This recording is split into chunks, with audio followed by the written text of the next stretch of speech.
नमस्कार दोस्तों, स्वागत है आपका डेली न्यूज़ एनालिसिस में। This video series is presented to you by Ethica IAS. इस वीडियो सीरीज में हम आपके लिए लेकर आए हैं करंट अफेयर्स जो आपके यूपीएससी और स्टेट एग्जामिनेशंस में बेनिफिशियल रहेंगे। आज है 24 नवंबर 2022 और आज हम करने वाले हैं दो न्यूज़ का एनालिसिस। सबसे पहले हम पढ़ेंगे नेशनल सुसाइड प्रिवेंशन स्ट्रेटजी के बारे में। ये आपके जीएस के सेकंड पेपर से संबंधित है। Government interventions and social issues का टॉपिक है। दूसरा हम पढ़ेंगे 2022 में होने वाले युद्ध अभ्यास के बारे में।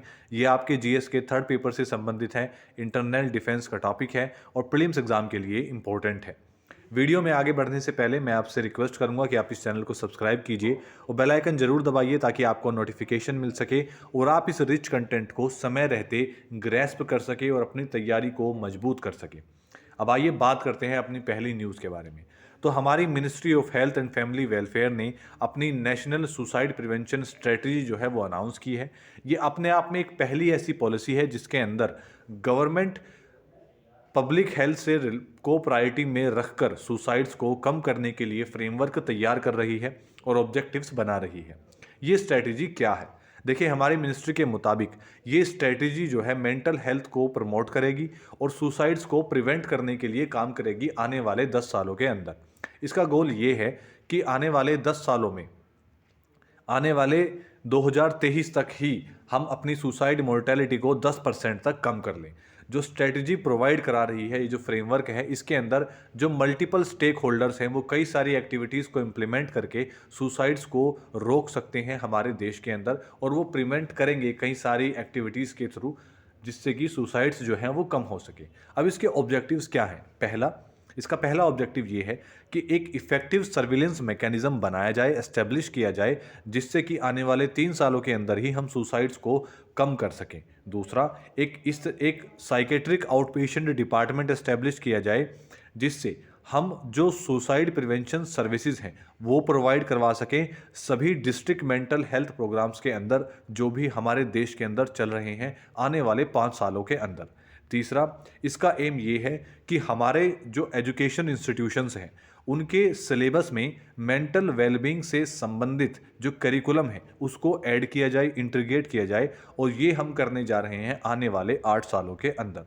इसका फोर्थ ऑब्जेक्टिव ये है कि जो हमारी नेशनल सुसाइड प्रिवेंशन स्ट्रेटजी है ये सर्विलेंस को मजबूत करना चाहती है सुसाइड से संबंधित, और ऐसे एविडेंस जनरेट करना चाहती है जिनको इवेल्युएट करके हम ये पता लगा सके कि आने वाले समय में किन सेक्टर्स पर हमें ज़्यादा काम करने की ज़रूरत है, जिससे कि हम सुसाइड्स को प्रिवेंट कर सकें और रोक सकें, और ये क्वालिटी प्रोग्राम्स चलाए जा सकें और इस पूरे प्रोग्राम की क्वालिटी जो है उसको भी इम्प्रूव किया जा सके। अब हम जानते हैं कि जो फ्रेमवर्क इम्प्लीमेंट कर सकते हैं हमारे स्टेक होल्डर्स, वो क्या है। देखिए, जो हमारे नेशनल सुसाइड प्रिवेंशन स्ट्रेटजी है इसके अंदर 5 मुख्य स्टेक होल्डर्स हैं जो रेस्पॉन्सिबल रहेंगे इन ऑब्जेक्टिव्स को रियलाइज करवाने के अंदर। अब इसके अंदर हमारे नेशनल लेवल मिनिस्टेरियल जो हैं ये स्टेक होल्डर्स रहेंगे, स्टेट लेवल गवर्नमेंट रहेगी, डिस्ट्रिक्ट लेवल गवर्नमेंट रहेगी, और जैसे निम्हांस इंस्टीट्यूट है बेंगलोर में, और other top medical health institutions जो हैं वो स्ट्रेटेजिक कोलैबोरेशंस करेंगे कई सारे गवर्नमेंट एजेंसीज के साथ और कई सारी नॉन गवर्नमेंट फाउंडेशंस के साथ भी, ताकि सुसाइड्स को कम किया जा सके और मेंटल वेलबींग पर काम किया जा सके।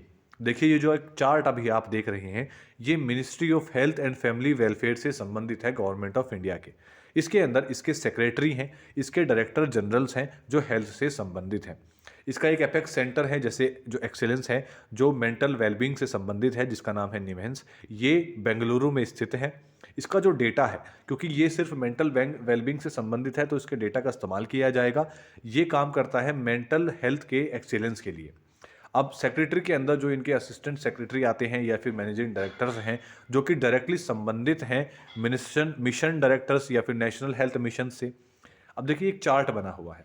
इस चार्ट के अंदर आप देख सकते हैं कि जो डिपार्टमेंट ऑफ हेल्थ है स्टेट गवर्नमेंट्स का, इसके बाद आते हैं आपके प्रिंसिपल सेक्रेटरी जो स्टेट गवर्नमेंट्स के अंदर है हेल्थ से संबंधित, फिर आपके मिशन डायरेक्टर्स हैं जितने भी नेशनल हेल्थ मिशंस हमारे देश के अंदर चल रहे हैं, फिर आपके नेशनल मेंटल हेल्थ प्रोग्राम्स हैं, फिर आपके डिस्ट्रिक्ट मेंटल हेल्थ प्रोग्राम्स हैं, फिर उसके अंदर आपके डिस्ट्रिक्ट हॉस्पिटल्स हैं, सीएचसीज हैं, पीएचसीज हैं, आपकी एचडब्ल्यूसीज हैं, जितने भी वेलबींग से संबंधित हॉस्पिटल या फिर ऐसे प्रोग्राम चल रहे हैं, वो सभी एक साथ मिलकर एक ऐसा फ्रेमवर्क तैयार कर सकते हैं जिससे कि ज़्यादा से ज़्यादा लोगों को अप्रोच किया जा सके और मेंटल वेलबींग पर काम किया जा सके। जब हम बात करते हैं कोलैबोरेशन की, तो कोलैबोरेशन ऐसा नहीं है कि सिर्फ हमारी जो गवर्नमेंट है वही करेगी। इसके अंदर हमारे कई सारे स्टेक होल्डर्स हैं जो इसके अंदर अपना रोल अदा करेंगे। जैसे कि कई सारी मिनिस्ट्रीज़ हैं, वो मिलकर एक ऐसा फ्रेमवर्क बना सकती हैं। जो हमारी नॉन गवर्नमेंटल ऑर्गेनाइजेशंस हैं, वो भी इन पर काम कर सकती हैं। सिविल सोसाइटी के अंदर भी ऐसी कई सारी संस्थाएं बनी हुई हैं जो मेंटल वेलबींग पर काम कर रही हैं। ये भी मिलकर गवर्नमेंट के साथ काम कर सकती हैं। दूसरा, जो कम्युनिटी लेवल हेल्थ वर्कर्स हैं, इनके साथ मिलकर हम अपने मेंटल वेलबींग पर काम कर सकते हैं जिससे सुसाइड्स को प्रिवेंट किया जा सके। लोकल गवर्नमेंट्स के साथ मिलकर, एकेडमिया के साथ मिलकर, जो हमारे एनएसएस या फिर अलग यूथ क्लब्स हैं, उन सभी के साथ मिलकर, जो फेथ बेस्ड ऑर्गेनाइजेशंस हैं जो मुख्यतः कई सारे जगह पर काम करती है, जिनके पास एक बहुत बड़ा क्राउड रहता है, हम उनके साथ मिलकर भी मेंटल वेलबींग पर काम कर सकते हैं, कोलैबोरेशन कर सकते हैं, सुसाइड्स को प्रिवेंट कर सकते हैं। मीडिया भी इसके अंदर एक बहुत मुख्य भूमिका निभा सकता है, तो मीडिया के साथ भी ये कोलैबोरेशंस हो सकते हैं।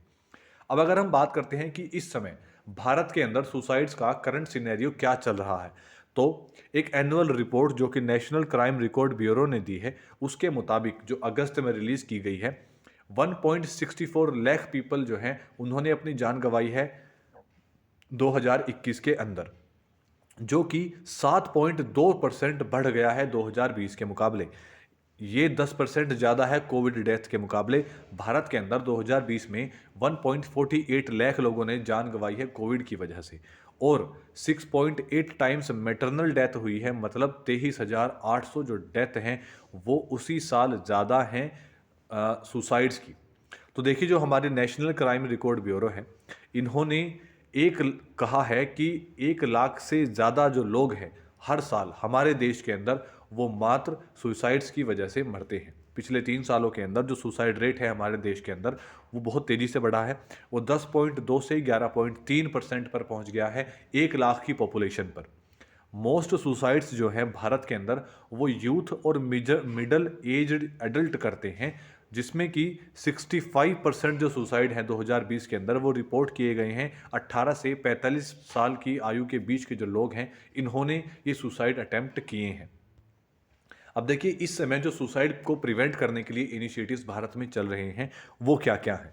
National mental health policy launch की गई थी 2014 के अंदर, जिसके अंदर मेंटल डिसऑर्डर्स को प्रिवेंट करने के लिए काम किया गया था, इस पर ध्यान दिया गया था, और सुसाइड्स को कम करने के लिए और एक कोर प्रायोरिटी एरिया ये रखा गया था कि जो अटेम्प्टेड सुसाइड्स हैं उनको कम किया जाए। इसके बाद मेंटल हेल्थ केयर एक्ट आया 2017 के अंदर, जिसने कई सारे मुख्य चेंजेस ये लेकर आया। इसके अंदर एक सबसे बड़ा चेंजेस ये था कि हमारे इंडियन पिनल कोड के तहत सेक्शन 309 में अगर आप सुसाइड करते हैं तो ये एक पनिशेबल ऑफेंस होगा।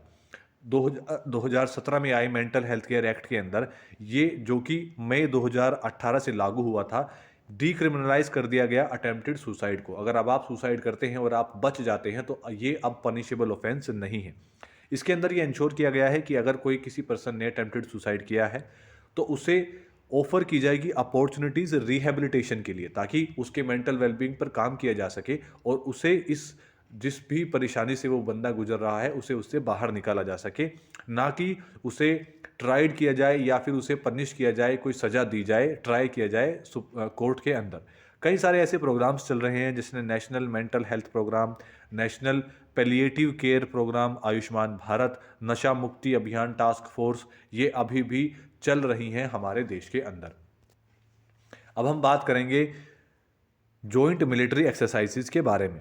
देखिए, भारत की और अमेरिका के बीच में एक जॉइंट ट्रेनिंग एक्सरसाइज चल रही है जिसका नाम है युद्ध अभ्यास 2022, जो कि उत्तराखंड में इस समय चल रही है। ये 18th भारत और अमेरिका की जॉइंट ट्रेनिंग आर्मी एक्सरसाइज है। इससे पहले ये यूनाइटेड स्टेट्स ऑफ अमेरिका में हुई थी 2021 में। इसकी जो मुख्य बातें हैं वो क्या हैं।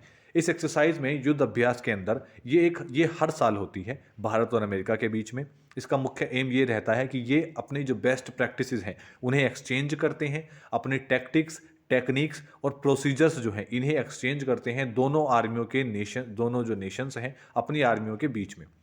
ये जो जॉइंट एक्सरसाइज है, इसका मुख्य फोकस ये रहता है कि जो ह्यूमैनिटेरियन असिस्टेंस हम प्रोवाइड करवाते हैं दूसरे देशों को, और डिजास्टर रिलीफ ऑपरेशंस है, पीस कीपिंग ऑपरेशंस हैं, उनसे संबंधित ये जॉइंट एक्सरसाइज की जाती है। युद्ध अभ्यास हर साल किया जाता है। ये शुरू किया गया था 2004 में और ये सबसे ज़्यादा लंबा बायलेटरल मिलिट्री ट्रेनिंग प्रोजेक्ट है जो किन्हीं दो देशों के बीच में चलता आ रहा है। अमेरिका के साथ हम और भी कई सारी एक्सरसाइज करते हैं, जैसे एक है टाइगर ट्रियम्फ जो कि आर्म्ड फोर्सेस के बीच में होती है, फिर है वज्र प्रहार जो हमारी स्पेशल फोर्सेस करती हैं, फिर है कोप इंडिया जो हमारी एयरफोर्स के बीच में होती है, उसके बाद है मालाबार एक्सरसाइज जो हमारी नेवीज के बीच में होती है और इसके अंदर भारत, यूएस, जापान और ऑस्ट्रेलिया मिलकर ये एक्सरसाइज करते हैं। अब हम जानते हैं कि जो इंडियन मिलिट्री एक्सरसाइजेज हैं ये इनकी कौन कौन सी कैटेगरी हैं। देखिए, भारतीय मिलिट्री एक्सरसाइजेज 3 कैटेगरी के अंदर बांटी गई हैं। एक है डोमेस्टिक एक्सरसाइज। इसका मुख्य एम ये रहता है कि जो इंटरनल एंगेजमेंट है हमारे आर्मी की, हमारे देश के अंदर, वो किस तरीके से कंडक्ट की जानी है, जिसके अंदर हमारी इंटर सर्विसेज और इंट्रा सर्विसेज आती हैं, डिपेंडिंग ऑन द नेचर की किस तरीके की व्यवस्था को हमें संभालना है। इसके अंदर जो एक्सरसाइजेज हैं, जो डोमेस्टिक एक्सरसाइज हैं, वो कौन सी हैं, जैसे गांडीव विजय, फिर है आपकी पश्चिम लहर, वायु शक्ति और विजय प्रहार। फिर दूसरी आपकी आती हैं bilateral exercises. Bilateral exercises 2 countries के बीच में होती है। इसके अंदर जो मुख्य एक्सरसाइजेज हैं वो कौन कौन सी हैं, जैसे संप्रति जो भारत और बांग्लादेश करते हैं, मित्र शक्ति जो भारत और श्रीलंका के बीच में होती है, मैत्री एक्सरसाइज जो भारत और थाईलैंड के बीच में होती है, वज्र प्रहार भारत और अमेरिका के बीच में, युद्ध अभ्यास भारत और अमेरिका के बीच में, नोमैडिक एलिफेंट ये होती है भारत और मंगोलिया के बीच में, ये काफ़ी इंपॉर्टेंट है, ये अक्सर एग्जाम में पूछी जाती है, गरुड़ा शक्ति भारत और इंडोनेशिया के बीच में, शक्ति एक्सरसाइज भारत और फ्रांस के बीच में, और धर्मा गार्जियन भारत और जापान के बीच में, सूर्य किरण भारत और नेपाल के बीच में, हैंड इन हैंड एक्सरसाइज हम करते हैं चाइना के साथ, सिम्बेक्स हम करते हैं सिंगापुर के साथ, और शक्ति एक्सरसाइज हम करते हैं फ्रांस के साथ, कोरपैट हम करते हैं थाईलैंड के साथ। इसी के साथ साथ इसके बाद आती है आपकी मल्टीलेटरल एक्सरसाइजेज। मल्टीलेटरल एक्सरसाइजेज के अंदर एक से ज़्यादा नेशंस जो हैं वो एक साथ मिलकर एक एक्सरसाइज करती हैं। जैसे एक एक्सरसाइज है जिसका नाम है रिम्पैक। इसके अंदर जो पार्टिसिपेंट कंट्रीज़ हैं 26 कंट्रीज़ मिलकर ये रिम्पैक एक्सरसाइज करती हैं, इसके अंदर हिस्सा लेती हैं। फिर आपकी आती है मालाबार। मालाबार के अंदर 3 कंट्रीज़ हैं जो पार्टिसिपेट करती हैं। कोबरा गोल्ड, इसके अंदर जितनी भी आपकी एशिया पैसिफिक कंट्रीज़ हैं ये मिलकर इस एक्सरसाइज को कंडक्ट करती हैं। इसके बाद आपकी आती है संवेदना। संवेदना के अंदर जो साउथ एशियन रीजन नेशंस हैं ये सभी मिलकर इस एक्सरसाइज के अंदर पार्टिसिपेट करते हैं। तो आज के लिए सिर्फ इतना ही। वीडियो आपको कैसे लगी इसके बारे में कमेंट डाउन जरूर कीजिएगा। अगर आपके कोई डाउट है, आपके कुछ क्वेरीज हैं या आपके कोई क्वेश्चन है तो वो भी आप हमसे कमेंट के सेक्शन के थ्रू पूछ सकते हैं। धन्यवाद।